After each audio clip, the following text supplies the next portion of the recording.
You're watching True Crime Stories, where we focus on the facts. On the evening of August 23rd, 1992, Tammy Zywicki, a 21-year-old college student at Grinnell College in Iowa, began driving back to school after spending time with family in New Jersey. She was traveling alone in a 1985 Pontiac T1000. Following Interstate 80 westbound through Illinois, a route she had taken before. The trip was expected to take several hours, with no indication at the time that anything unusual would occur. At approximately 10:30 p.m., Tammy spoke with a friend by phone. During that conversation, she mentioned that her car was experiencing mechanical issues, but indicated that she planned to continue driving and would address the problem as needed. That call would be the last confirmed contact. The following day, on August 24th, 1992, her vehicle was located along Interstate 80 near LaSalle, Illinois. It had been left on the shoulder of the highway. There were no signs of a collision, no immediate indication of what had caused it to be abandoned. At that point, the situation began as a stranded motorist case. But as time passed without contact, the circumstances changed. Her family reported her missing, and the location of the vehicle became the starting point for the investigation. In the days following August 24th, law enforcement began reconstructing Tammy Zywicki's movements along Interstate 80. The focus was on determining what had happened after her vehicle became disabled and whether she had received assistance from anyone in the area. Witnesses came forward with accounts that helped establish part of the timeline. Several individuals reported seeing Tammy near her car, including observations that she had been waiting for help along the roadside. One truck driver later stated that he had seen her vehicle on the shoulder over an extended period, suggesting that it had remained there for hours before being addressed. There were also reports that a tractor trailer had been parked behind her car at one point, though those details could not be fully verified. The presence of highway traffic added complexity. Interstate 80 is a major corridor with a steady flow of vehicles at all hours.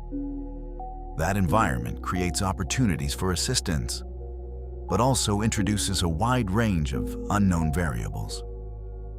Investigators examined the vehicle itself. Inside, Tammy's personal belongings remained. There was no clear evidence indicating where she had gone after leaving the car. No confirmed record of her entering another vehicle. No direct witness placing her beyond the roadside location. There was a limitation in the available evidence. The case depended heavily on witness accounts and timing estimates, rather than physical evidence that could establish a clear sequence of events. As the search expanded, attention shifted beyond the highway corridor. Efforts were made to locate Tammy through coordinated searches, media outreach, and review of travel patterns. But the timeline beyond the vehicle remained incomplete.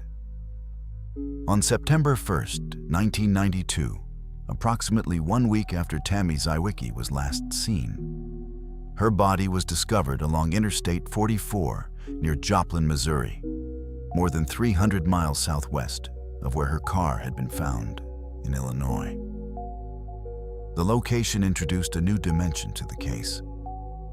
It indicated that she had been transported across state lines after leaving her vehicle. The investigation expanded to include multiple jurisdictions, with law enforcement agencies in Illinois, Missouri, and federal authorities coordinating efforts. Attention focused on individuals who had been traveling along Interstate 80 during the relevant time frame, particularly long-haul drivers who may have been in the area when Tammy's vehicle was disabled. Over the years, the case remained active. Investigators revisited evidence, re-interviewed witnesses, and followed leads that emerged through tip lines and public outreach. The FBI later developed a profile suggesting that the individual responsible may have been a truck driver operating along that route. Based on the movement between locations and the circumstances surrounding the disappearance. Despite those efforts, no one has been charged in connection with the case. The investigation has continued, with periodic updates and renewed appeals for information. The Tammy Zywicki case reflects a broader pattern seen in crimes that begin in transit environments. When an event occurs along a major roadway, the number of potential interactions increases significantly, while the ability to isolate a specific moment or individual becomes more limited.